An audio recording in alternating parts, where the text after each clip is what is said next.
En tout cas, c'est vrai que je suis venu il y a 2 ans. Il y avait du verglas, je me rappelle encore, directement de Saint-Leu-la-Forêt.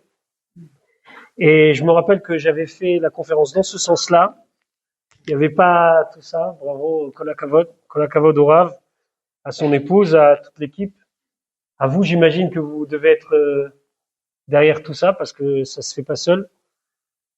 On sait que le rabbi et le rabbi précédent déjà, ils envoyaient toujours des émissaires avec un seul but. On parle après la guerre. C'était de faire en sorte que les institutions puissent exister. Et il y avait une expression qui disait on allait pour ramasser du matériel, en français de l'argent, mais c'était pour amener du spirituel.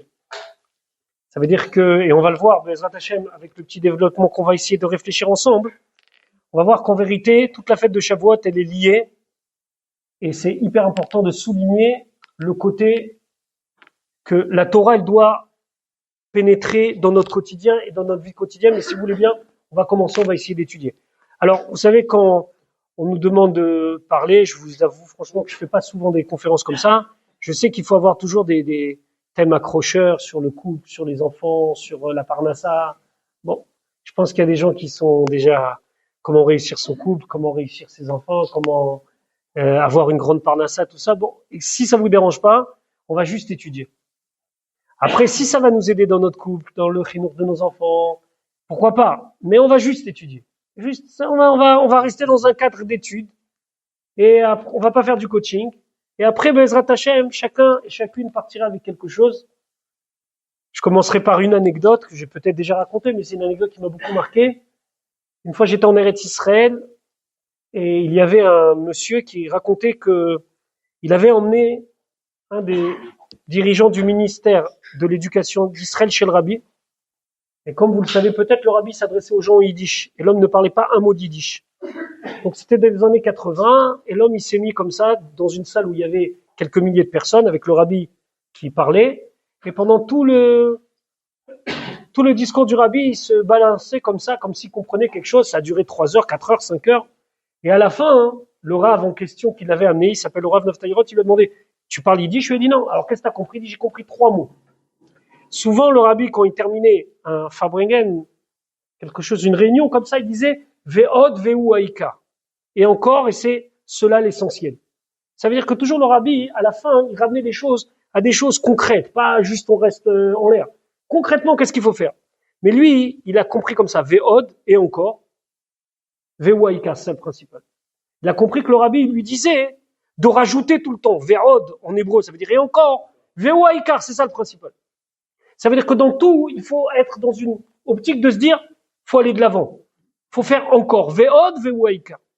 Donc on va essayer ce soir, Bezrat Hashem, avec le temps qui nous est imparti, d'essayer de réfléchir un petit peu sur la fête de Shavuot. D'abord, on va commencer, pour remettre les choses simplement dans l'histoire. Il y a 3338 ans, à cette heure-là, on était au pied du mont Sinaï. Combien? 600 000 hommes, plus les femmes et les enfants, 2 millions de personnes, grosso modo. 2 millions de personnes qui sont sorties d'Égypte il y a 40 et quelques jours. On va pas dire le nombre de jours, parce que sinon c'est Sfirat HaOmer. Mais il y a quelques jours, il y a quelques semaines, on était des esclaves. Il y a eu les 10 plaies, à peu près sur une période d'un an, grosso modo. Les Bnei Israël, ils sont pas prêts. Ils sont pas prêts. Donc ils vont dans le désert, Il y a 3338 ans. Petit à petit, on se prépare. On arrive Rosh Chodesh Sivan, donc ce qui correspondait à dimanche, dans le désert du Sinaï. Et Vaïchan Sham Israël Negedar, on se plante devant, on campe devant la montagne au singulier. Vaïchan Sham Israël, on est tous unis. Shechad Belevechad. Moshe Rabbeinu, il parle pas aux Bnei Israël ce matin-là. Il dit rien, il dit aux Bnei Israël de s'installer, c'est tout. Et les Bnei Israël, ils restent comme ça en train de se dire, bon alors, c'est maintenant. On savait qu'on allait recevoir la Torah. Puisque le programme, il était depuis le départ, qu'on sortirait d'Égypte pour servir à Kadosh Baruch Hu sur cette montagne. Rien. Le lendemain de Sivan, donc comme la journée de lundi pour nous, c'est un jour très spécial qui s'appelle Yom HaMeyuchas. Moshe Rabbeinu, il vient et il dit au Bnei Israël, j'ai une bonne nouvelle pour vous, Ve'atem tiyulu memlechet kohanim begoy kadosh. Akadosh Baruch Hu a dit, vous êtes une nation sainte. C'est le verset qui excite tout le monde. Ah, le peuple choisi, machin, le peuple élu. Il dit, Ve'atem tiyulu memlechet kohanim begoy kadosh. C'est marqué, vous prenez dans la Torah, dans Sefer Shemot, c'est marqué clairement et nettement, dans le livre de Shemot, Akadosh Baruch Hu, il dit à Moshe Rabbeinu de nous dire, Ve'atem tiulim amlechet kohanim begoy kadosh. Tout de suite, on monte d'un niveau. Parce qu'on était des esclaves et on se retrouve une nation sainte et de prêtres. 3, 4, 5, on se prépare. Discussion, est-ce qu'on s'y prépare à partir du 3e jour ou du 4e jour? Finalement, on arrive prêt pour Matan Torah. Je vais peut-être vous casser une image. On ne sait pas exactement la date. Il y a un avis qui pense que c'était le 6 Sivan, comme nous on fait aujourd'hui, Bezrat Hashem vendredi. Il y a un autre avis qui pense que c'était le 7 Sivan. Pourquoi? Parce que Moshe Rabbeinu, il nous a dit de nous préparer 3 jours, mais le jour où il nous l'a dit, on s'est pas préparé. Donc il y a un avis qui pense qu'on s'est préparé le 3, le 4, le 5, comme aujourd'hui on est le 4. Il y en a qui disent non, on s'est pas préparé le 3, on s'est préparé à se préparer, on s'est préparé le 4, le 5 et le 6 et le 7 on a reçu la Torah. On va pas parler de ça, mais c'est quand même emblématique que le jour du don de la Torah, on sait pas exactement le situer en disant est-ce que c'est le 6 ou le 7. Très juif comme histoire. Comme si c'est pour te dire que tous les jours c'est Matan Torah. Tous les jours. Tu veux savoir c'est quand la sortie d'Égypte? On sait clairement et nettement. Tu veux savoir c'est quand Kippour? Je sais c'est quand Kippour. Tisha B'Av, c'est sûr qu'on sait. Qu'on ouvre le traité Shabbat dans la Gemara discute. Est-ce que c'est le 6 ou est-ce que c'est le 7? Mais bon, c'est pas de ça qu'on va parler, mais c'est quand même assez emblématique. Qu'est-ce qui se passe la veille de Matan Torah? La veille du don de la Torah. Donc là, on est à plus de 40 jours d'excitation. On marche dans le désert, on a la manne, on a les colonnes de nuée, on a tout ce qu'il faut. On va recevoir la Torah. Et il se passe un truc très bizarre. Il y a un midrash qui dit, dans Shir Hashirim Rabbah, les Bnei Israël, la nuit avant Matan Torah, avant le don de la Torah, ils ont été dormir. Le midrash, il dit des mots, il dit, les fiches et Shena chez la Tseret, Areva, parce que dormir, ça leur était agréable. Ve'alayla Ktsarai, c'était une petite nuit, donc ils ont dormi. Le midrash, il dit, qu'Akadosh Baruch Hu, le matin même, il est venu, et il a dû réveiller les Bnei Israël et dire aux Bnei Israël, vous devez recevoir la Torah. C'est marqué, Karati ve'enoné, j'ai appelé, il y a personne qui est venu. Donc on se remet en situation, on imagine tout le monde en train de dormir, et tout d'un coup, il y a la Akadosh Baruch Hu qui dit nous, levez-vous. Et on va, je sais pas, avec les yeux comme ça, recevoir la Torah. Akadosh Baruch Hu, il descend sur la montagne, il dit Anochi Hashem Lokecha, je suis l'Éternel ton Dieu, on supporte pas. Alors on dit non. Deuxième commandement, on supporte pas. À chaque fois, il y avait un phénomène que notre âme, elle quittait notre corps. Elle pouvait pas supporter. Puis après, on a les 10 commandements et Moshe Rabbeinu, il reste 40 jours et 40 nuits et on connaît après l'histoire du Vaudor, etc., le 17 Tammuz. Ce qui est important ici, c'est que tout le monde se pose la question, comment ça se fait qu'on a dormi? Je sais pas, vous avez, Baruch Hashem, eu l'occasion de fêter des smachot, on dort pas la veille d'une simcha. Ça monte crescendo. Si on veut dormir, on est obligé de trouver quelqu'un qui nous donne un petit peu de quoi. On peut pas dormir. On n'imagine pas quelqu'un qui va aller dormir, alors que là, on parle pas de quelque chose d'important, on parle de quelque chose de fondamental. C'est quand même bizarre. Bon, la réponse la plus classique, c'était une erreur. Ça, c'est la plus classique. Vous allez sûrement entendre plusieurs fois, on va dire, c'est grave ce qu'ils ont fait. La preuve, c'est que jeudi soir, on va pas dormir. Jeudi soir, il y a le Tikkun Leil Shavuot, il y a la veillée. Certains étudient, certains lisent des textes. C'est une nuit très très importante. Je précise que si c'est stam pour venir et passer la nuit, c'est pas ça le but. Le but, c'est cette Torah qu'on va recevoir, on l'étudie très très très sérieusement.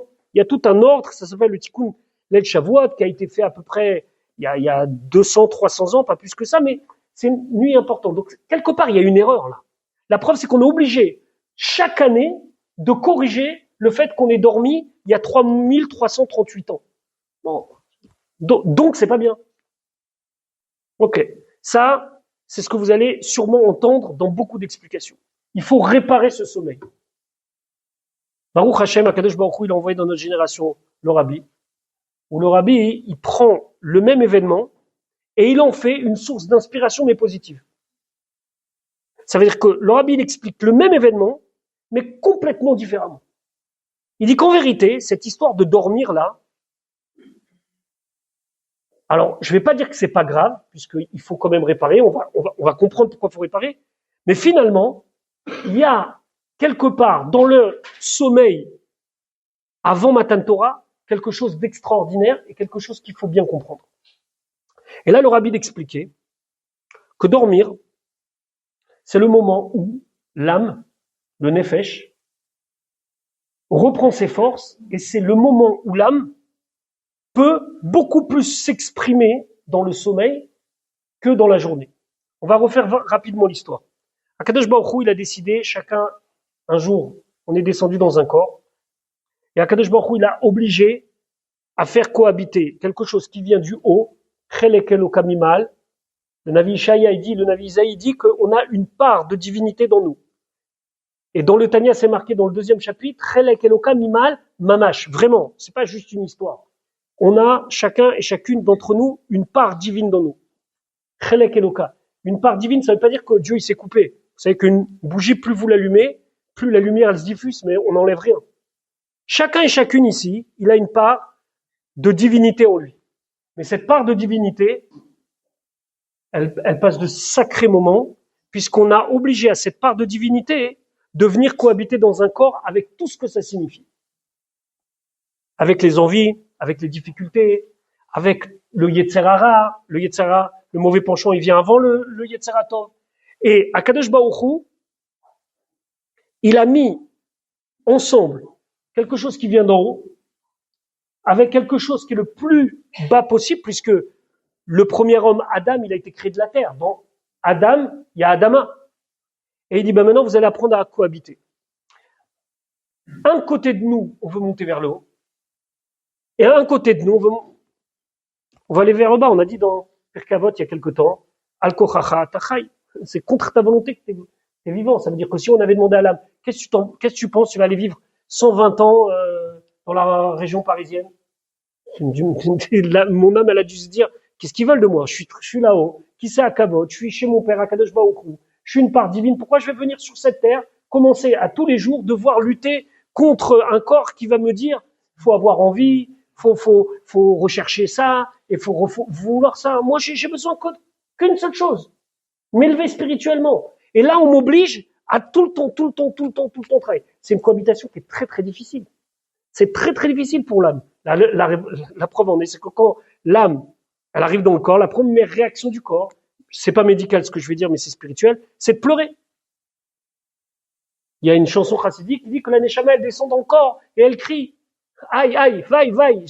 C'est trop difficile. Et cette neshama, elle va jamais lâcher l'envie de remonter là-haut.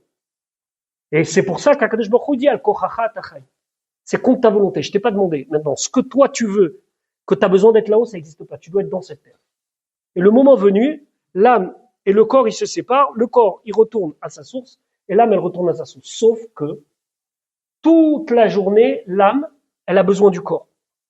C'est-à-dire que si vous avez envie de venir ce soir, et que votre âme, elle vous a inspiré de venir, alors c'est le corps qui vous a amené. L'âme, elle vous a donné la volonté. Mais l'âme, c'est qu'une volonté, c'est qu'un désir d'aller. Mais c'est les pieds, c'est les mains. Dans notre cas, c'est aussi même la bouche à participer. Le corps, il a eu sa part. Et sans le corps, l'âme, elle n'aurait pas pu s'exprimer. On a besoin du corps, et c'est la raison pour laquelle il faut souhaiter que notre corps il soit en très très bonne santé. Le Rambam, il explique que, pas seulement dans les livres de médecine du Rambam, mais dans le Mishneh Torah, il dit d'être en bonne santé, ça fait partie de Avodat Hashem. Ça fait partie du service de Dieu. Quelqu'un qui a des problèmes de santé, il doit s'occuper de son corps, pas quand il est malade. Ça, c'est sûr. La Torah, elle dit, Verapo yirapé, le médecin, il est là pour guérir. Même quand on n'est pas malade. Et si quelqu'un, il a besoin, tous les jours, de marcher une demi-heure, parce que c'est important de marcher pour que notre corps, il soit en bonne santé, il doit marcher une demi-heure. Parce que le corps, il est hyper important. Il y a un moment dans la journée, dans les 24 heures, où l'âme, elle passe au-dessus du corps. Le Zohar, il dit qu'au bout d'un moment, on va vivre avec très peu de vitalité, c'est au moment où on s'endort. Ça s'appelle, dans le Zohar, Kista de Chiyuta. Le corps, il se met de côté, il est épuisé, et il s'arrête, entre guillemets, pour un moment, puisque vous savez que le lendemain matin, il repart, et on doit dire merci à Hachem qu'il repart en bonne santé. Et l'âme, elle a une élévation, tous les soirs. Elle monte là-haut, elle se remet un petit peu en charge, elle redescend le lendemain matin.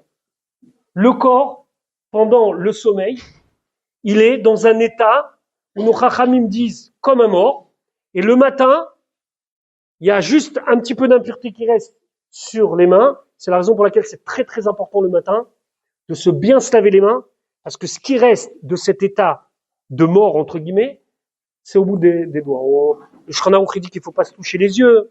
Il faut tout de suite, le plus rapidement possible en tout cas, faire Netilat Yadayim pour se débarrasser de ça.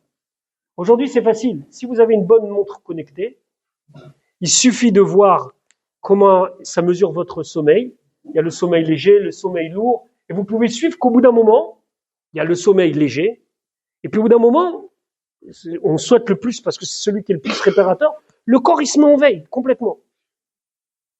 Le Shulchan Aruch il dit, dès le début du Shulchan Aruch, le Shulchan Aruch il dit Yidgaber Kari, tous les matins il faut se lever comme un lion. Je sais pas à quelle heure il est le minyan le matin, s'il y a minyan tous les matins, mais il faut se lever comme un lion. Il faut se lever, faut pas dormir. Ça veut dire, faut dormir, mais quand on se lève comme un lion. Les lions ils se lèvent pas à midi, les lions ils se lèvent tôt. Yidgaber Kari, la sot retzon avicha shebashamayim, pour servir à Kadosh Baruch Hu. C'est Yehuda ben Tema Omer dans la Mishnah. Maintenant, souvent on s'arrête à cette phrase, mais on voit pas la suite. C'est vrai que dans le Shulchan Aruch, il y a la partie qui a été écrite par Rabbi Yosef Karo, à peu près il y a 5 siècles. Et au même moment, vivait un juif à Cracovie, qui s'appelait Rabbi Moshe Isserlis, qui a fait un Shulchan Aruch, mais il savait pas que de l'autre côté, en Eretz Israël, il y avait Rabbi Yosef Karo, qui écrivait un Shulchan Aruch. Un Shulchan Aruch, c'est un code de loi. Shulchan Aruch, ça veut dire la table, elle est dressée. Avant le Shulchan Aruch, on était en galère. À chaque fois qu'on devait faire quelque chose, on savait pas. Vous vouliez savoir c'est quoi la bracha sur le pamplemousse, il fallait se plonger dans la Gemara pour comprendre d'où ça vient, etc. Est venu Rabbi Yosef Karo, il a dit on va faire de l'ordre dans tout ça, on va mettre quelque chose de carré. Shulchan Aruch, ça veut dire c'est une table, elle est dressée, il n'y a plus rien à faire. Vous arrivez, vous avez juste à manger. Lui, il a écrit, il est en Eretz Israël, on est il y a 5 siècles. Il n'y a pas de communication. À la même époque, vit un juif à Cracovie, qui s'appelle Rabbi Moshe Isserlis, le Rama, qui lui aussi écrit un Shulchan Aruch, mais sans savoir qu'il y a un autre qui s'appelait Rabbi Yosef Karo. Il ne sait même pas qu'il existe Rabbi Yosef Karo. D'où il sait qu'il existe Rabbi Yosef Karo? Un jour, il y a un homme qui part de Tzfat, où habitait Rabbi Yosef Karo, va ramasser de l'argent. Il n'y avait rien en Israël, il y a 5 siècles, il n'y avait pas d'argent. Et il va dans les communautés polonaises pour ramasser de l'argent. Il arrive à Cracovie, et pour vendre, entre guillemets, le projet de son maître, il amène des petites feuilles et il dit voilà, regardez, voilà, tout est expliqué là, etc. Et là, Rabbi Moshe Isserlis, il panique parce que lui aussi, il a fait exactement le même travail. Rabbi Moshe Isserlis, il a enterré son livre. Pour ne pas faire de l'ombre à Rabbi Yosef Karo, il a dit si Hachem il a envoyé que lui, il a commencé avant moi, je le fais pas. Qu'est-ce qu'on a gardé de lui? Des petites notes qu'on appelle la mappa, Aga, c'est la nappe sur la table. Et ces petites notes, c'est les communautés ashkénazes. Ça veut dire que quand on vous dit les ashkénazes ils font comme ça, les sfaradim ils font comme ça, c'est que dans le Shulchan Aruch, il y a le Beth Yosef, le Rabbi Yosef Karo, et il y a en petit le Rama. Et le Rama, il explique comment c'est possible de se lever comme un lion. Il dit pas ça comme ça, mais comment il le voit. Il dit c'est parce que quand je vais aller dormir, je dois être conscient devant qui je vais dormir. Que je suis en train de rentrer dans une étape où mon âme, elle va donner, entre guillemets, des comptes sur cette journée. Et c'est ce qui se passe tous les soirs, et on espère qu'on a tous et tout un sommeil réparateur. Là, j'aurais pu faire mon coach, les écrans, une demi-heure avant et tout, mais on va laisser tomber avec ça. Mais il faut être conscient que le sommeil, c'est hyper important, pas seulement matériellement parlant, pour le corps, c'est hyper important spirituellement parlant. La preuve, c'est que c'est tellement exceptionnel qu'on ne dort pas qu'on en a fait une veillée. C'est tellement exceptionnel qu'on fait tout un truc, on ne dort pas une nuit, parce qu'il faut dormir la nuit, parce que le corps, il a besoin, mais la neshama aussi, elle a besoin. Donc la neshama, elle monte là-haut, et là, il y a un phénomène super important, c'est que la neshama, elle prend quelque part le dessus sur le corps. Pas de conférence là-dessus, vous ferez venir quelqu'un d'autre. Tout le phénomène des rêves. Tout le phénomène des rêves, c'est quelque chose que les Chachamim, il y a quelques pages dans le Talmud là-dessus, où les Chachamim s'intéressent à voir c'est quoi ce phénomène-là. Est-ce qu'on peut croire à un rêve? Est-ce que c'est un message quelque part? Je vais vous dire plus. Il y a, au XIIIe siècle, un juif, qui était un Talmid Chacham, un homme instruit, il s'appelait Rabbi Yaakov Alevi, qui lui, lorsqu'il étudiait, il avait des questions. Et il savait pas à qui les poser. Par exemple, il y avait une grande question. Vous savez que dans les téphilines, il y a 4 parachiotes, il y a 4 morceaux de la Torah qui ne sont pas des morceaux suivis. Ce sont des morceaux qui se suivent pas dans la Torah. c'est 4 morceaux dans des endroits différents.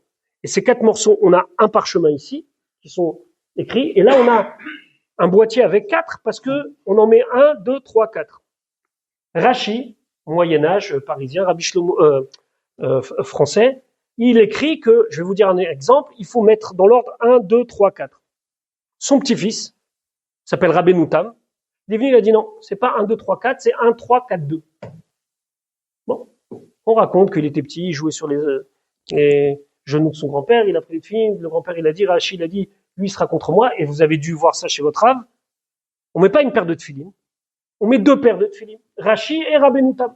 Avec la tefila, on fait avec Rachi, et à la fin de la tefila, hein, on enlève. D'ailleurs, c'est pas que particulier à Lubavitch, il y a beaucoup de gens de communauté séfarade qui mettent, pas au même moment, mais qui mettent Rabbeinu Tam. Vous avez même des gens hein, qui ont des tout petites filines et qui mettent Rachi et Rabbeinu Tam ici et Rachi et Rabbeinu Tam là, tout petit.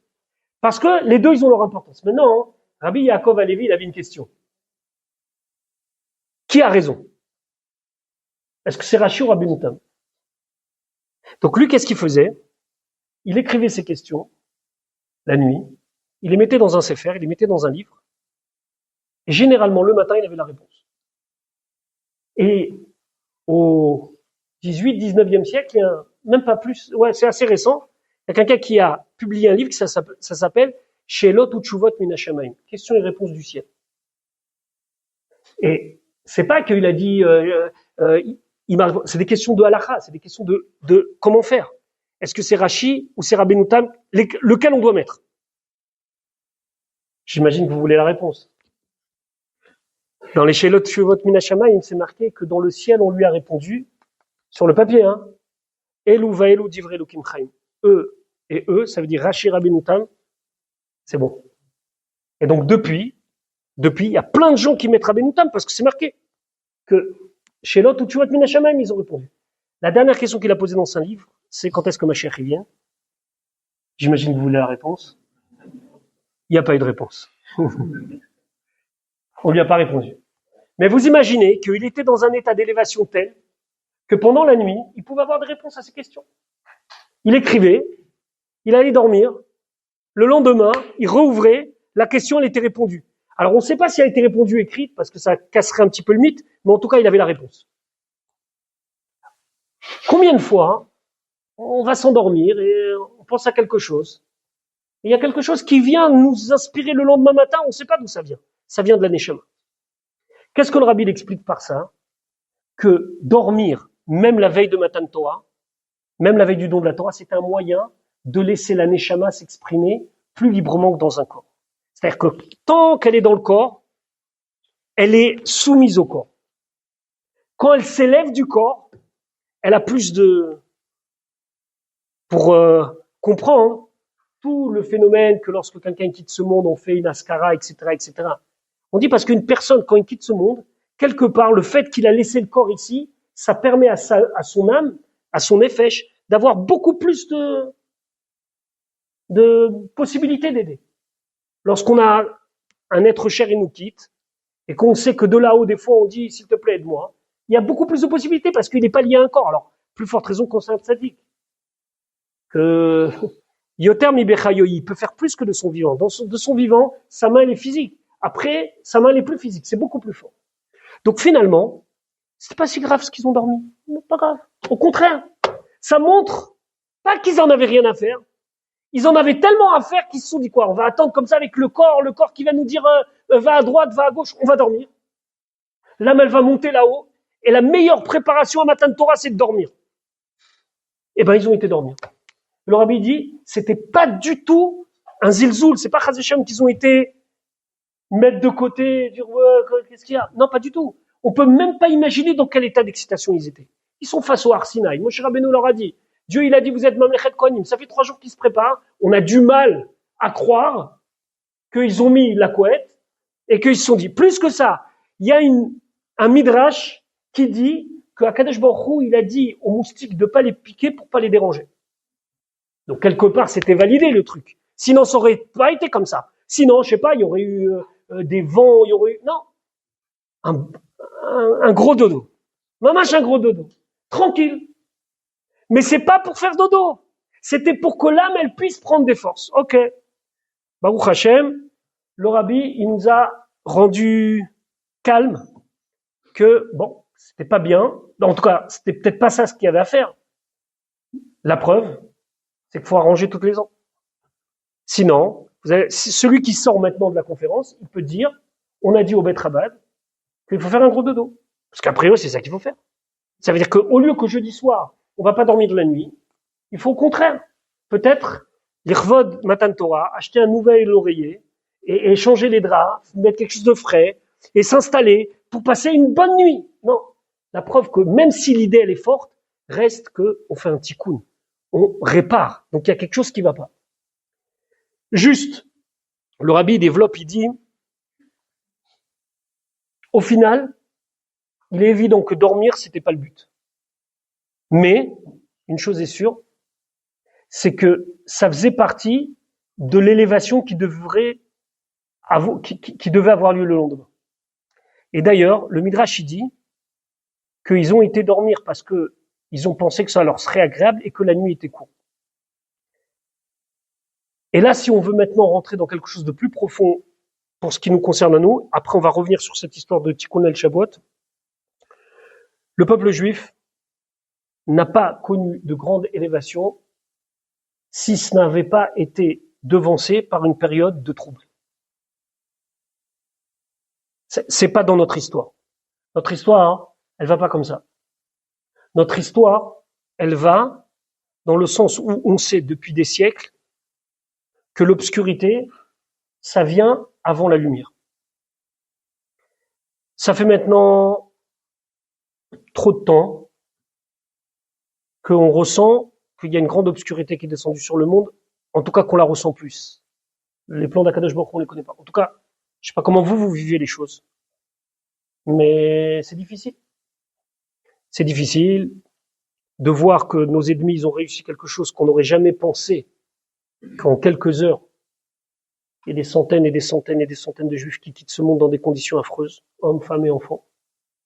Qu'on n'aurait jamais pensé que dans la terre d'Israël, il y ait des gens qui puissent faire un pogrom, et que ce pogrom, des mois et des années après, il est justifié aux yeux des gens, où on a l'impression de devoir crier comme si on était dans le désert, dire mais vous comprenez pas? Non, non, personne ne comprend. On dirait que c'est impossible.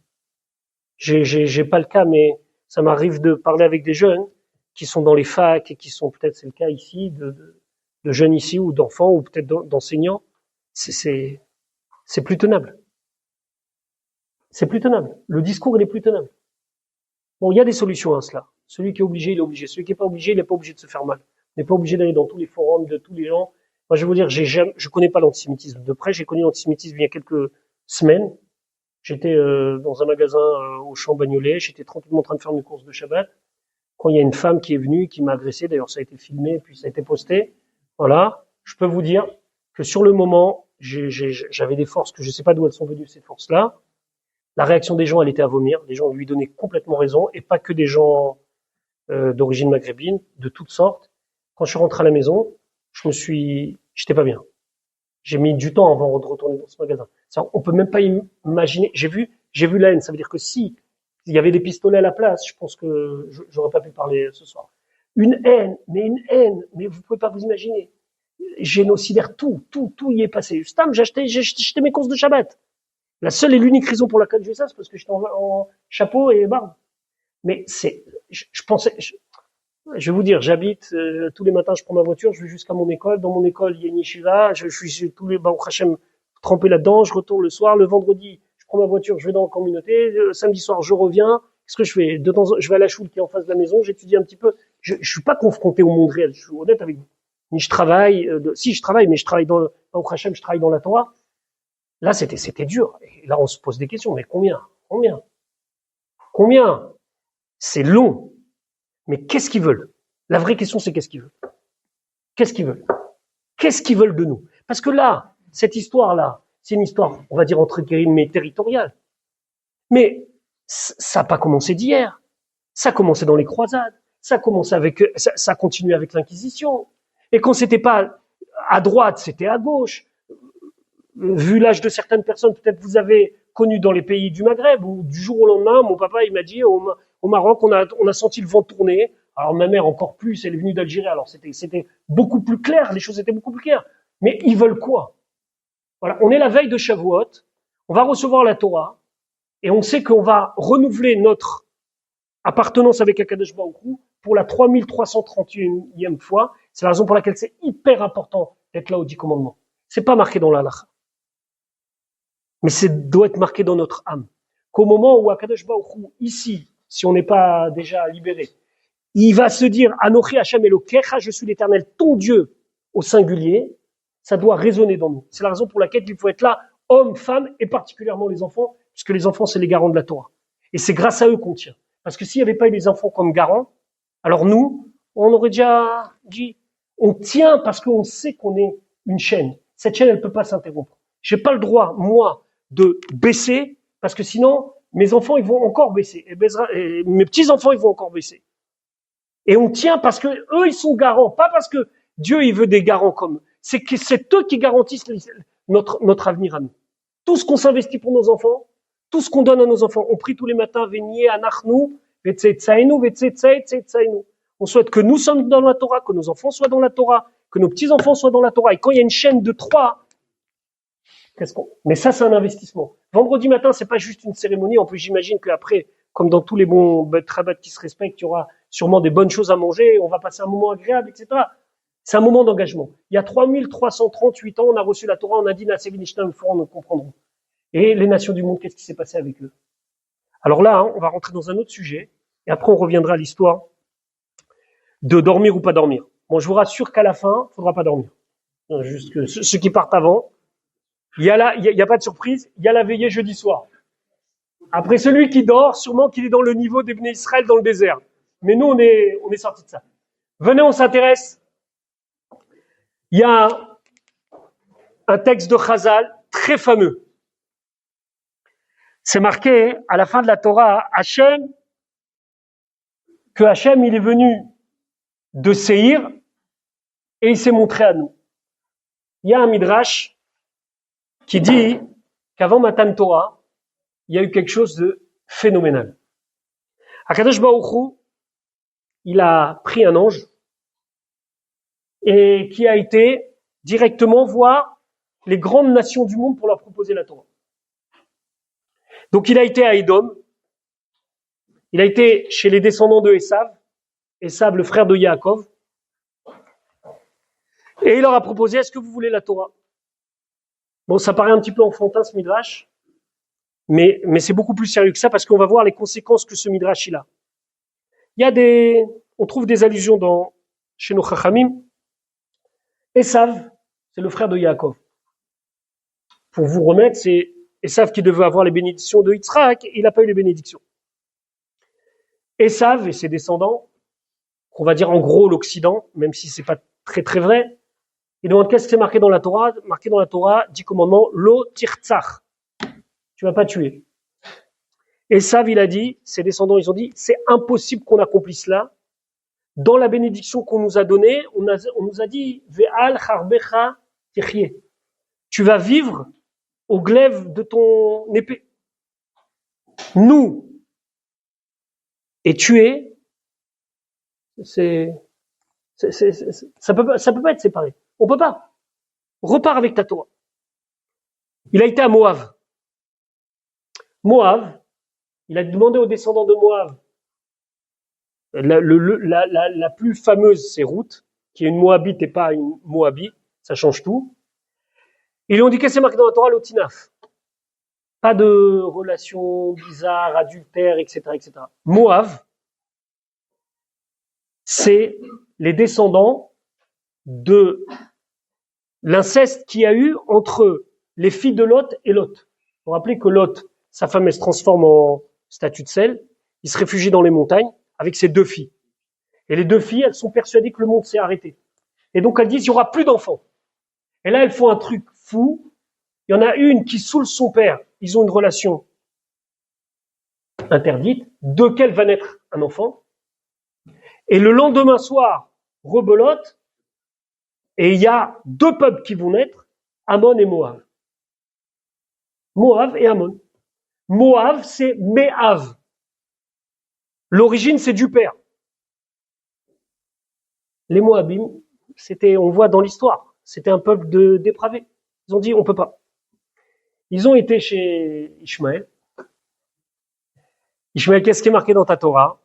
Ils ont dit, le Tignov, tu pourras pas voler. Il a dit, impossible.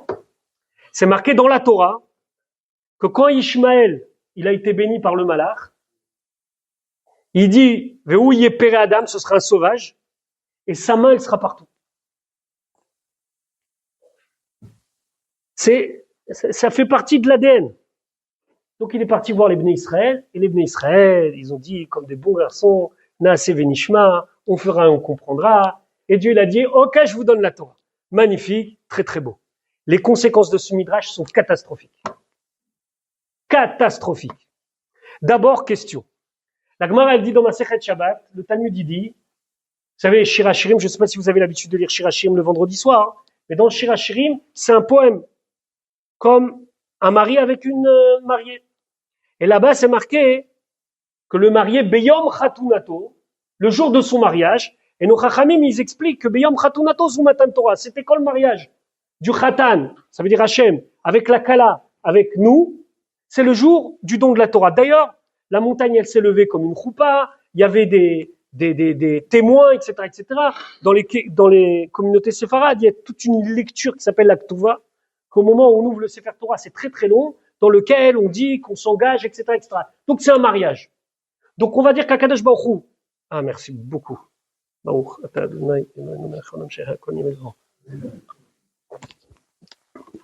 Akadosh Baruch Hu, c'est le Khatan. Nous on est la Kala. Et il a fait un shidour. Il a fait un shidour. Il a essayé. Il a été voir Esav. Peut-être on fait un petit bout de chemin ensemble. Esav, non. Après, il a été voir Moav. Non. Ishmaël, non. Et à la fin, ah oui, peut-être je vais demander au Bnei Israël. Alors, venez, on remet la situation normale.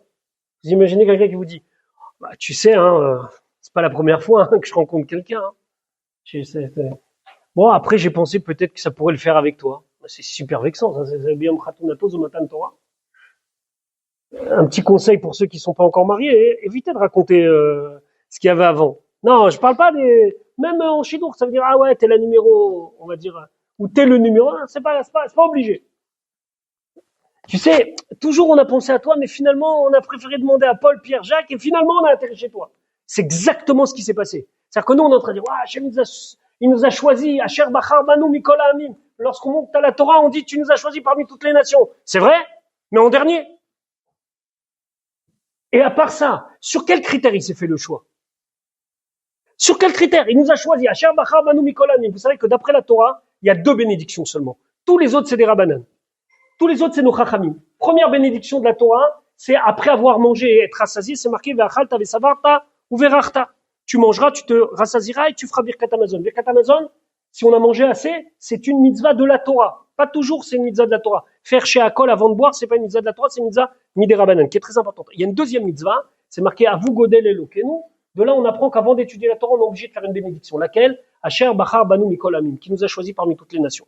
C'est très gentil tout ça. Le midrash, c'est magnifique. Mais, c'est quoi cette histoire? Akadosh Baruch Hu, il propose à tout le monde, et puis à la fin, il dit, bon, il n'y a pas quelqu'un qui veut? Ah, tiens, il y a eux. Viens voir. Les gens, quand ils veulent pas savent quoi faire avec ce qui reste. Mange, de toute façon, on va jeter. Ça veut dire, fallait bien que je trouve quelqu'un. Tu veux dire, j'ai demandé à l'autre, à l'un, il y a personne. Ah, il y a les juifs. Venez. Ça vous dit? Ouais, ça nous dit. Bah, de toute façon, ça y est, C'est quoi cette histoire? Il est où le bug? Où est-ce qu'Akadosh Baruch Hu, il a décidé de se dire, bon, c'était très sympa jusqu'à maintenant, mais bon, ça n'a pas matché. Le Ohr HaChaim Akadosh, Rabbi Chaim Ben Attar, il écrit, Rabbi Chaim Ben Attar, c'est à peu près à 350 ans à peu près. Les Marocains parmi vous, vous devriez être très contents. Il est né à Salé, au Maroc, à côté de Rabat. Rabbi Chaim Ben Attar, le Ohr HaChaim Akadosh, c'est intéressant parce que lui, il a une grande, c'est extraordinaire. C'est un commentaire de la Torah qui réunit toutes les communautés. Tout le monde étudie le Ohr HaChaim Akadosh. C'est extraordinaire. Le Ohr HaChaim, j'ai la chance de l'enseigner toutes les semaines. Le Ohr HaChaim, il explique quelque chose d'extraordinaire. Il dit tout ça On dit, je sais pas, lui dit pas ces mots-là, vous m'excusez, mais on va aller vite. Il disait tout ça c'était du cinéma. Pourquoi il leur a proposé? Il voulait pas qu'ils acceptent. Mais Akadosh Baruch Hu, il s'est dit, si je leur propose pas, un jour ils vont venir me voir, ils vont me dire, ouais, c'est pas juste, t'as choisi les Juifs, tu leur as donné la Torah, tu nous as demandé à nous, peut-être on t'aurait dit oui. Alors Akadosh Baruch Hu, il a envoyé son avocat, il propose l'affaire. Le premier il a dit non, le deuxième il a dit non, le troisième il a dit non, que c'est bon, on peut passer au quatrième. En vérité, depuis le départ, le Rachem il dit, il avait l'intention de donner la Torah au peuple juif. Mais il a fait un appel d'offres. Ceux qui sont dans le business, ils savent ce que ça veut dire l'appel d'offres. On sait à qui on a envie de le donner. On est obligé de demander. Donc on demande. Donc on dit à la première entreprise, vous voulez? Non merci. Deuxième, vous voulez? Troisième, ok c'est bon. 1, 2, 3, mais voilà. Allez, venez, c'est pour vous la Torah. Donc le Rachaim il dit, Akadosh Baruch Hu, c'était une mise en scène. Le Khatam Sofer et d'autres, ils rentrent dedans, ils disent, tu parles de Dieu là. Quoi, Dieu il met des choses en scène. Quand Dieu il a proposé, soit il a proposé, soit il n'a pas proposé.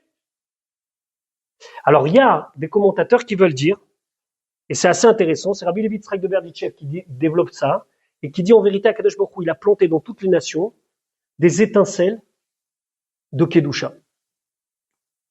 Pour que nous, le Ham Israël, on puisse aller dans les nations et pour pouvoir survivre avec ces étincelles de Kedusha qui sont. Ça veut dire que depuis Matan Torah, il y avait ici, dans cet endroit-là, quelque chose à élever.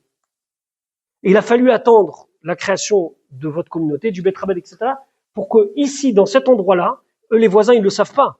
Mais que cet endroit-là, c'est un endroit où il y avait quelque chose qui s'est planté. Normalement, on aurait dû avoir une barrière qui nous donnait aucune possibilité de vivre en dehors de notre milieu naturel.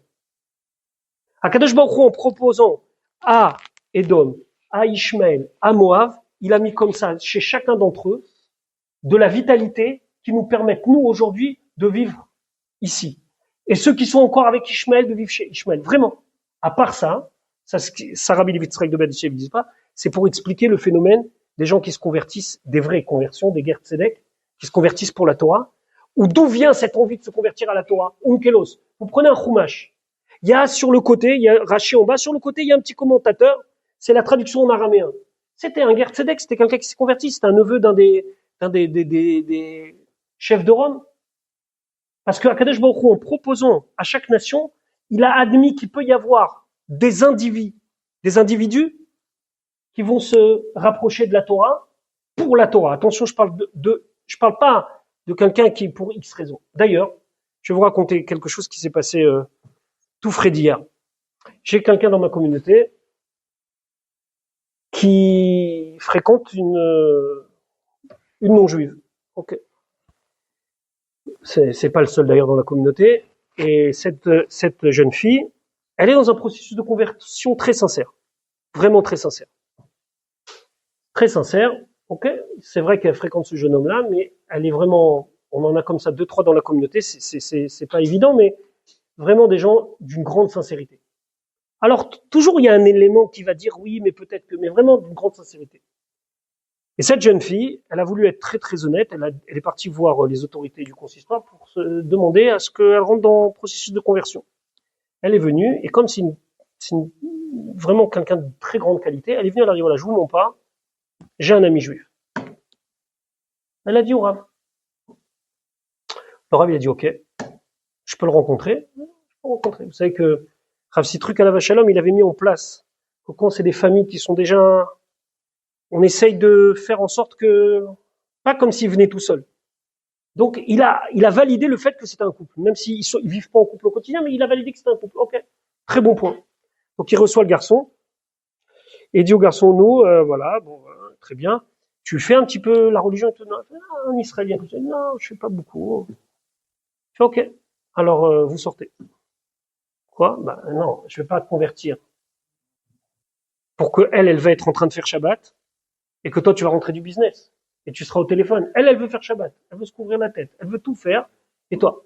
Donc toi, ou tu t'y mets, ou il y a rien. Lui il était très choqué, il m'a dit quoi? Ça veut dire quoi? Je dois prouver mon judaïsme à un rabbin. Je lui ai dit tu dois rien prouver, t'es venu. C'est logique. Elle veut avancer. Ok, t'es avec elle. Ça s'est passé 1 an depuis cette histoire, et là, ils ont eu rendez-vous il y a pas longtemps, et la pauvre, la jeune fille, je l'ai rencontrée vendredi, elle m'a dit, il m'a même pas regardé le rabbin, il m'a dit bonjour madame, bonjour mademoiselle. Il s'est retourné vers le garçon, il lui dit, bon alors, tu fais Shabbat? Alors il a dit, ah, quoi, hein, tu fais Shabbat, tu fais pas Shabbat? Tant que tu fais pas Shabbat, y a pas. Il a dit, mais comment un truc? Alors il a, déjà, alors, il est venu sans kippa. Le rabbin lui dit, ouais, va mettre une kippa. Il fait, non, moi je suis honnête, je mets pas la kippa. Je lui ai dit, dis-moi, tu peux pas faire semblant 2 minutes. Tu mets devant un rave, tu mets une kippa. Après, il lui a dit, non, je commence à faire Shabbat. Qu'est-ce que tu fais dans Shabbat? Ah, ouais. Ok, donc tu fais pas Shabbat. Si, quoi, si, qu'est-ce que tu fais? Je vais, ok. Alors il dit, regarde, c'est facile, hein. Il n'y a plus rien. Tu sors, tu vas devenir religieux. Et quand tu seras religieux, il lui a donné 3 choses à faire. Dans Shabbat, il lui a donné 3 choses à faire. Il lui a pas dit de faire tout ce qu'on a route. Arrêter le portable, arrêter la voiture et aller à la choule. Il dit, le jour où tu as fait ça, tu as arrêté de manger n'importe où tu veux, tu reviens me voir et on parle. Il a dit, mais c'est pas moi, je suis juif, moi, ma mère elle est juive, moi, j'avais à me convertir. Il fait, non, mais elle, c'est une truc. Maintenant, je te parle à toi. Il est sorti, il était super en colère. Il m'a appelé, il m'a dit, Michael, c'est quoi? C'est rabbin, machin, bidule. Bon, je l'ai calmé, il a écrit une lettre d'excuse. On se présente pas devant un rav sans kippa. Je lui dis, mais toi, t'as rien compris, toi. Akadosh Baruch Hu, il t'a envoyé cette jeune fille sur ta voie pour te faire tchouva. Je lui dis, tu serais venu me voir avec une jeune fille juive. J'aurais pas pu te dire fais Shabbat. Je lui dis, tu vois très bien, à la choule, je ne viens pas sur, les gens, ils se garent en voiture, il y en a un qui dit, qui est-ce qui me bloque? Et je commence à parler de Shabbat. Vous imaginez? Vraiment, il y a une télé de sécurité, truc, machin, il y a des personnes âgées qui viennent en voiture, qui le ramènent. Je lui dis, tu m'as déjà entendu parler de ça? J'ai dit, j'ai jamais parlé de ça. Parce que je peux pas. Parce que tu serais venu me voir, tu me dis, voilà, je te présente ma fiancée, on va se marier, etc. Est-ce que tu peux nous marier? C'est tout. Je t'aurais pas dit, alors où t'en es dans la Torah? Je t'aurais fait un discours global, comme ça, faut faire des... Là, t'as Kadosh Baruch Hu qui t'envoie, sur ta voie, quelqu'un, qui te fait amener au consistoire, et il y a un rabbin qui te parle comme aucun rabbin peut parler à un juif. Fais Shabbat. Je lui dis, mais c'est un cadeau d'Hachem. Hachem, il veut ton Shabbat, et toi, t'es en train de te dire, ouais, qui je suis, moi? Pourquoi je dois me justifier? Tu te justifies pas. Combien d'entre nous, on a la chance qu'Akadosh Baruch Hu, il nous envoie comme ça, un chaliach, un émissaire qui nous dit, je veux que tu fasses ça.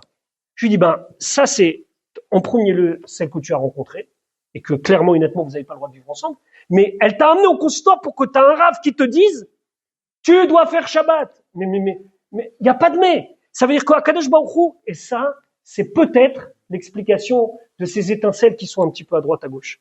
On ne sait pas. On ne sait pas combien de fois on a rencontré dans des situations où on était loin de tout, quelqu'un qui s'est réveillé comme ça, et ça a amené quelque chose d'important. Donc là, on va se dire que Akadosh Baruch Hu, il a mis en place un système que dans les nations, il y a un petit peu de sainteté qui nous permettent, ou au minimum, de vivre avec eux, ça veut dire de pouvoir développer. Normalement, ici, il n'aurait pas dû avoir une chose. Akadosh Baruch Hu, il a décidé qu'ici, il y a de la Gdusha qui va permettre d'élever encore la Gdusha. La vérité, c'est qu'il y a une Gemara dans le traité Shabbat qui dit, et il faut jouer avec les mots, ceux qui sont un petit peu férus de mots, il va falloir jouer un petit peu avec les mots. La Gemara, elle dit, tu sais pourquoi la Torah elle a été donnée au mont Sinaï? Parce que depuis le moment où la Torah elle a été donnée au mont Sinaï, je vous lis la Gemara elle dit, parce que lorsqu'on a reçu la Torah, Shemimenu, Yarda Sina Laumot. À partir de là, les nations du monde, ils ont eu la haine. Rachi sur place, il dit pourquoi ils ont eu la haine? Ils ont regretté. Quand ils ont vu à Kadosh Baruch Hu, dans le monde entier, on a su qu'il y a eu Matan Torah, et qu'il y a eu cette puissance-là qu'Akadosh Baruch Hu, il vient et il choisit un peuple, et il lui dit Anochi Hashem Elokecha, je suis l'Éternel, ton Dieu à toi, personnellement, ils ont dit, et nous? On a fait l'appel d'offres. Tu viens pas maintenant que l'autre il a comment dire, le marché, toi tu viens, tu dis, mais je t'avais dit, je suis venu te voir en premier, je t'ai dit voilà, tu m'as dit, t'as commencé à négocier, je t'ai dit voilà ce qui est marqué, t'as pas voulu, ne viens pas me voir.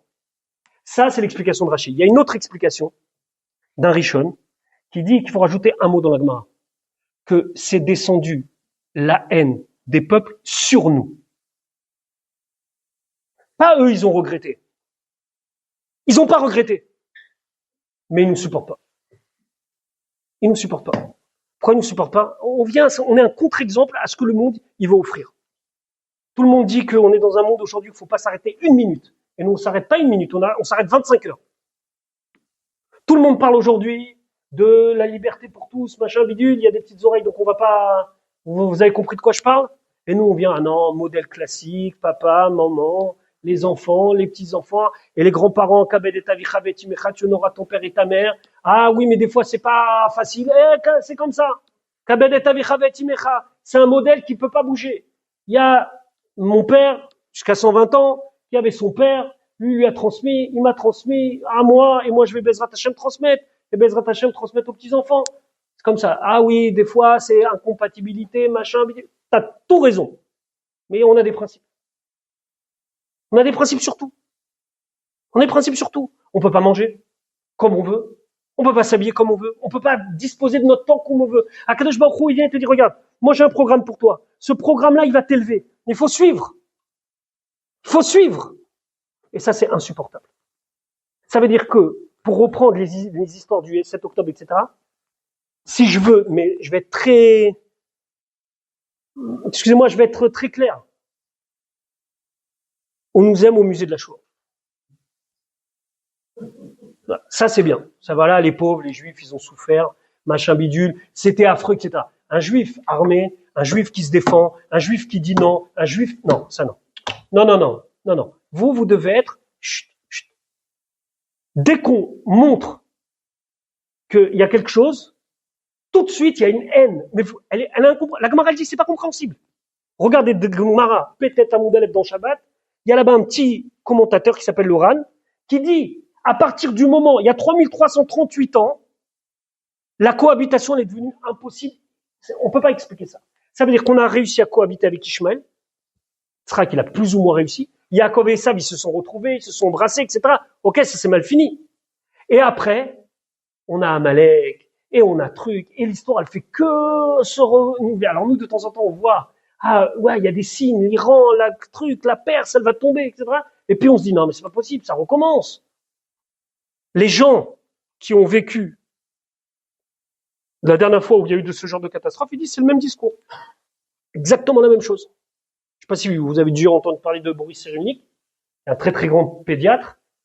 Il était jeune à la Shoah. Il dit c'est exactement les mêmes termes qu'il y avait dans l'extrême droite avant-guerre. Les mêmes.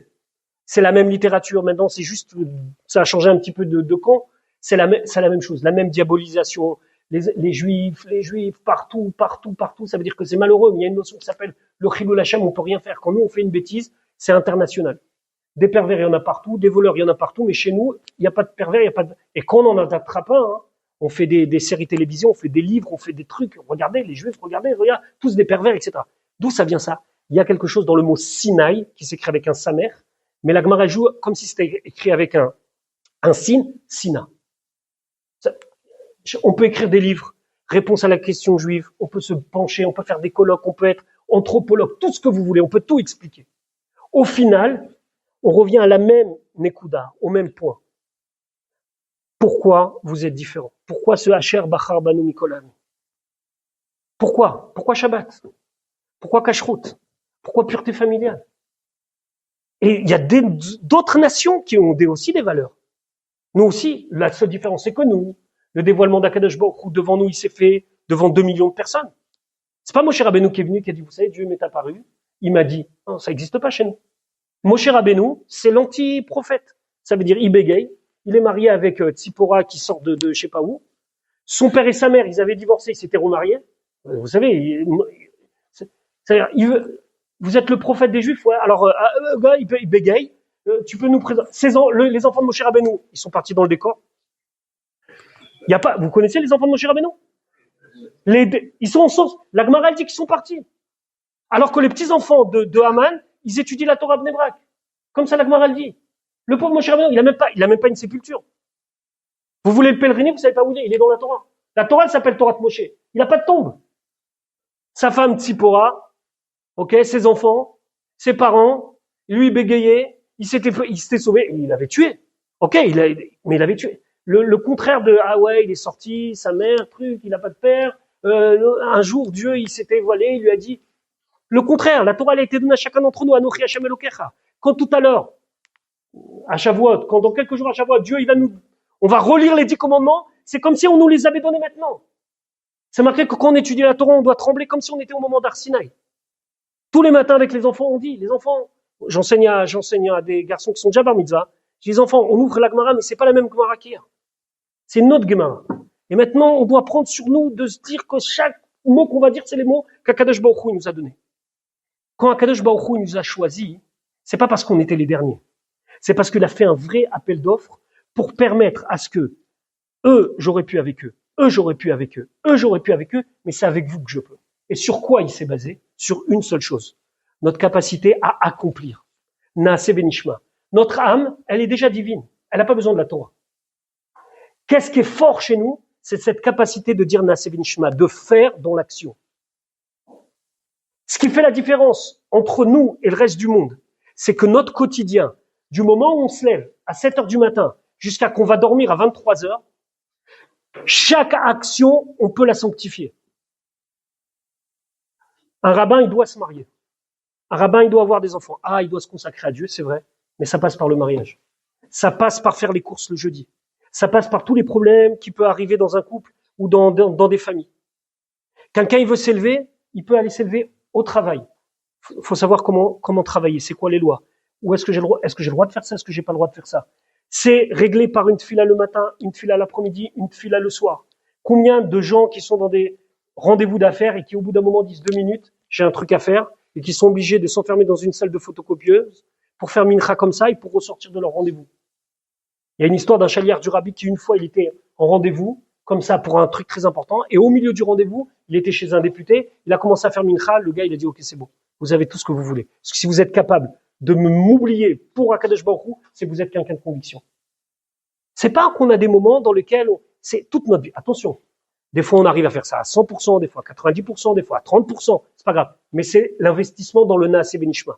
Akadosh Baruch Hu, il veut notre investissement concret. Il veut pas que des idées. Il veut que concrètement on change. Il veut que concrètement on soit pas les mêmes. C'est la raison pour laquelle, et là je reviens au début, Akadosh Baruch Hu, il n'a pas apprécié entre guillemets le fait qu'on ait dormi. Parce que dormir, c'est donner plus de place à l'âme qu'au corps. Akadosh Baruch Hu, il veut le corps. Pourquoi? Parce que jusqu'à Matan Torah, il y avait quelque chose qui s'appelait la Xéra. Il y a eu un partage qui a coupé entre les mondes supérieurs et les mondes inférieurs. Il n'y avait aucune communication possible. Il y avait le spirituel et le matériel. Avram, Yitzhak et Yaakov, ils ont fait des mitzvot sans pouvoir que ces mitzvot-là, ils ont un impact dans le monde. D'ailleurs, où se trouve le Har Sinaï? Pourquoi on ne va pas pèleriner? Pourquoi on n'a pas mis une synagogue là-bas? Pourquoi on n'a pas mis un temple là-bas?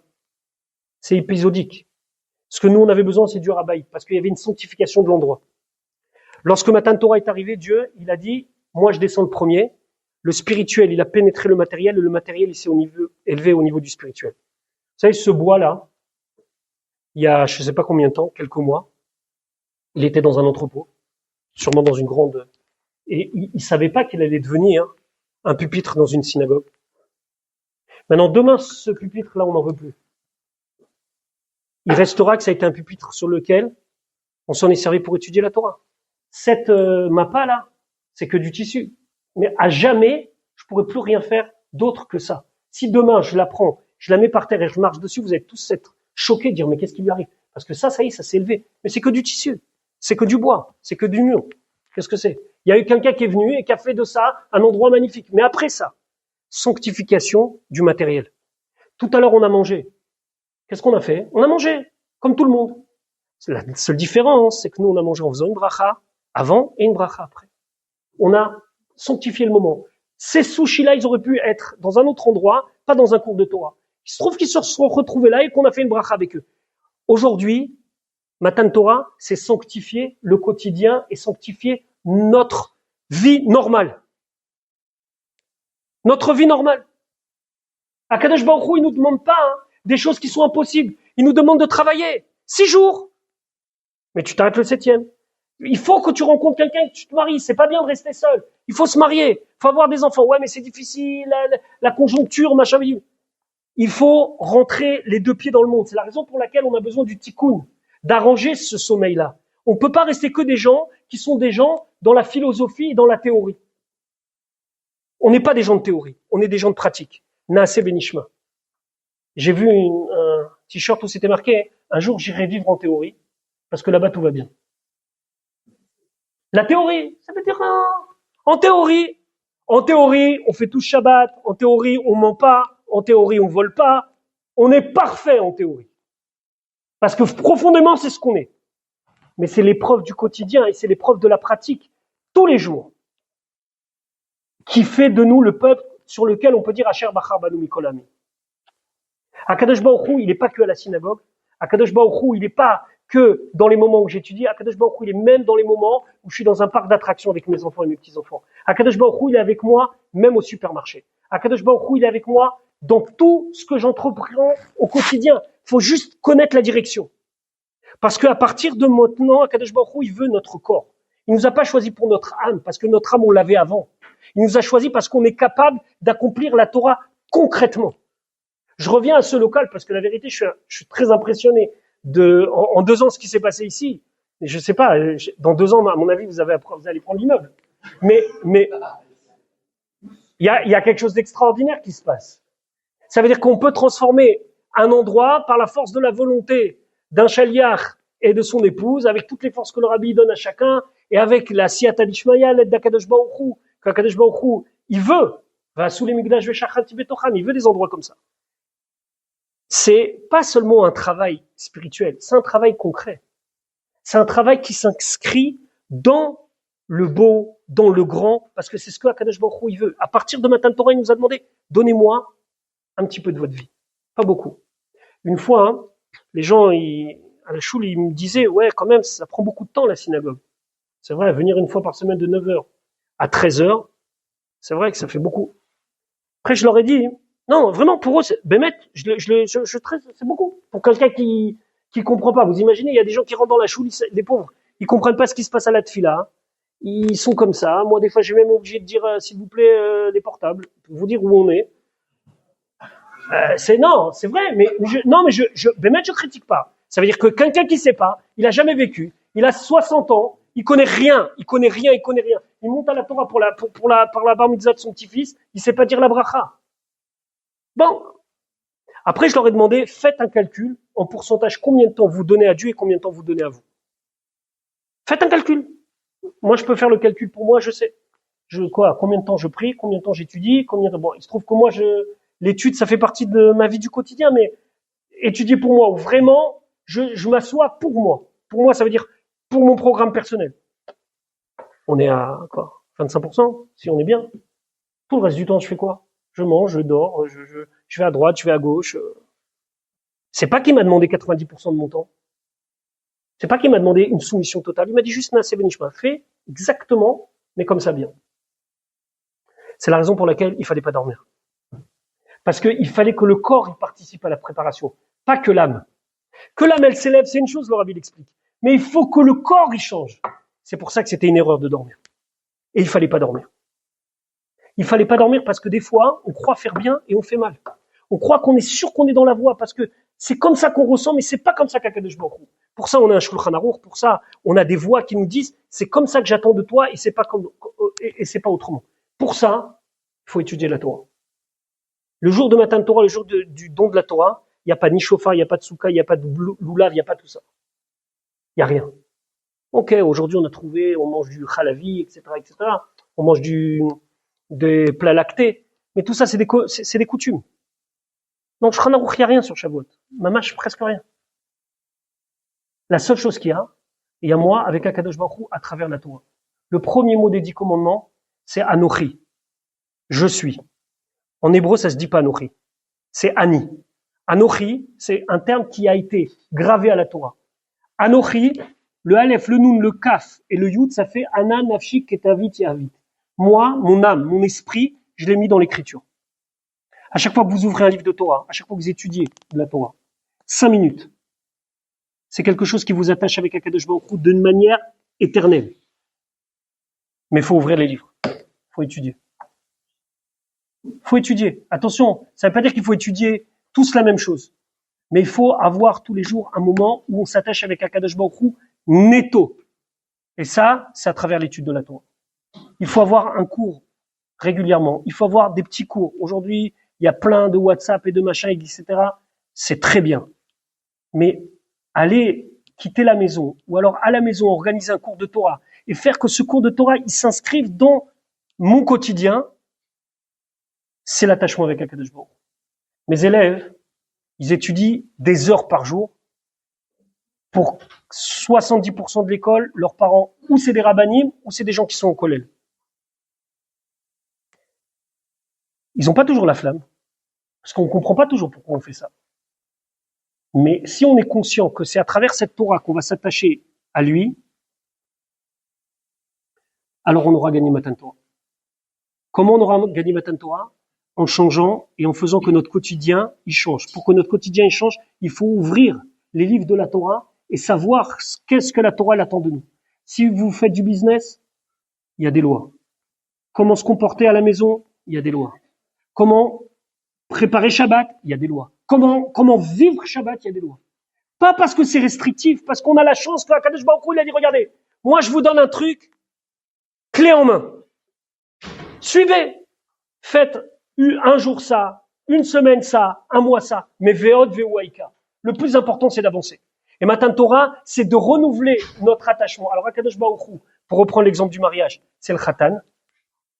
Il nous a choisi parce qu'il a vu qu'on était les meilleurs. Parce qu'il nous a choisi par rapport à cette capacité de dire Naase benishma, on fera, on comprendra. Akadosh Baruch Hu, on va s'engager pour toi. Faut juste pas se tromper.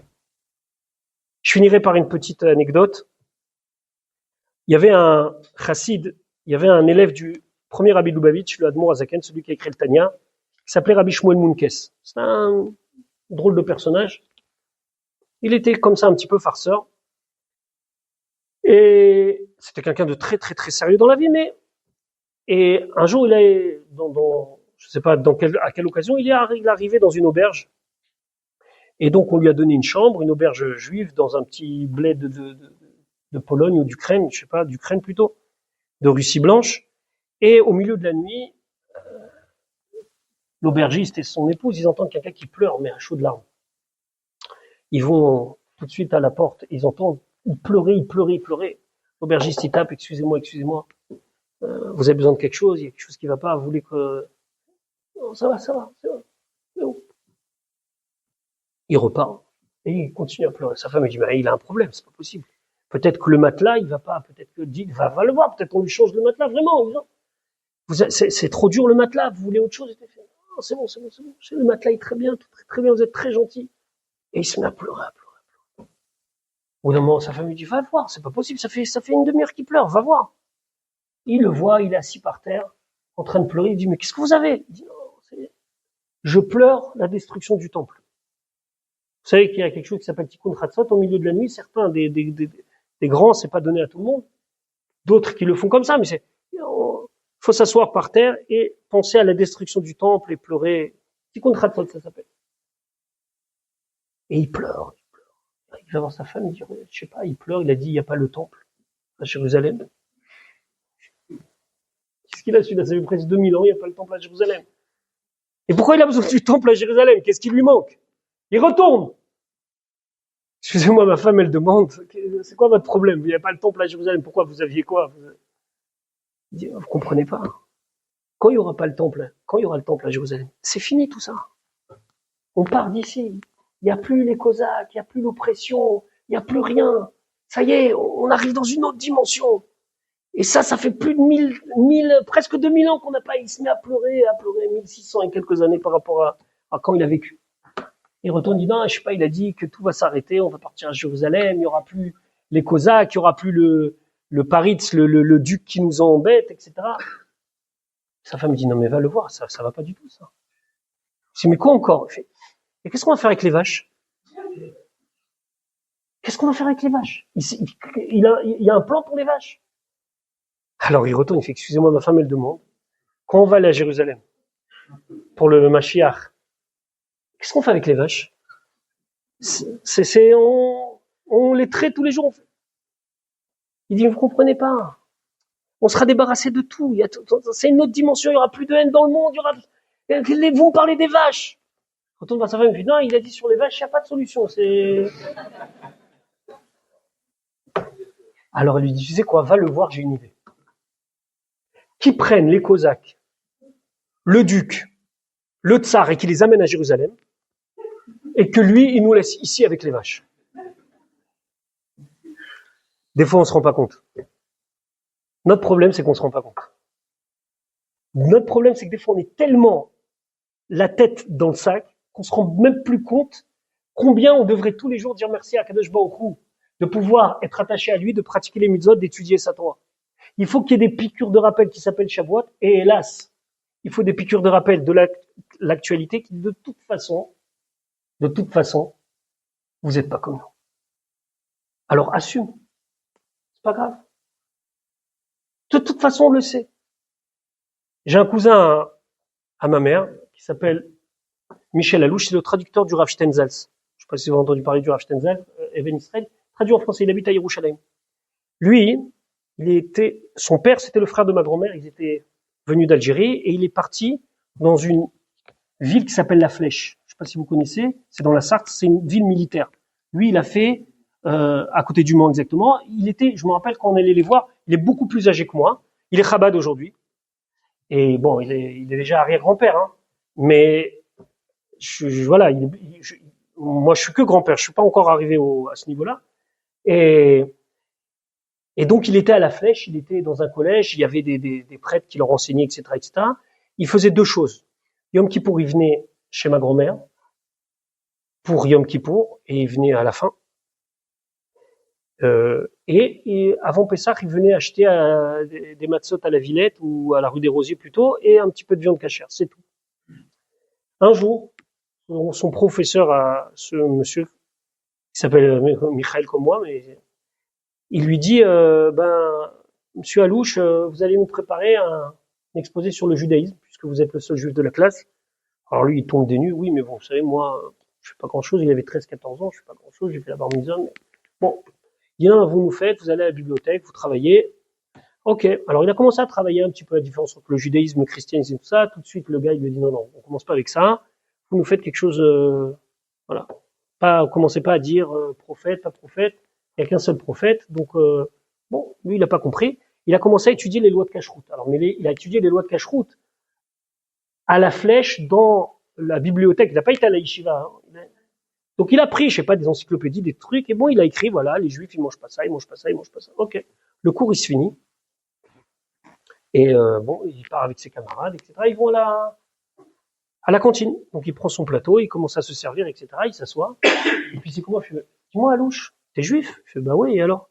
Alors pourquoi tu manges ça? T'as pas le droit. T'as fait le cours, là, t'as dit. Tu nous as fait l'exposé, t'as dit que les juifs, vous mangez pas ça, ça et ça, et pourquoi tu manges? T'es juif ou t'es pas juif? Bah oui, je suis juif, alors pourquoi tu manges ça? Il a commencé à prendre conscience de son judaïsme là. Il séparait le lait et la viande avec de la viande pas cachère. Parce qu'il n'y avait pas de viande cachère. Aujourd'hui, il habite à Yerushalayim, il a une barbe. Là-bas, au Hachem, des enfants, des petits-enfants, des arrière-petits-enfants. Il est le traducteur de Stenzals, c'était très très proche du Rav Stenzals, le Rav Adin Even Israël.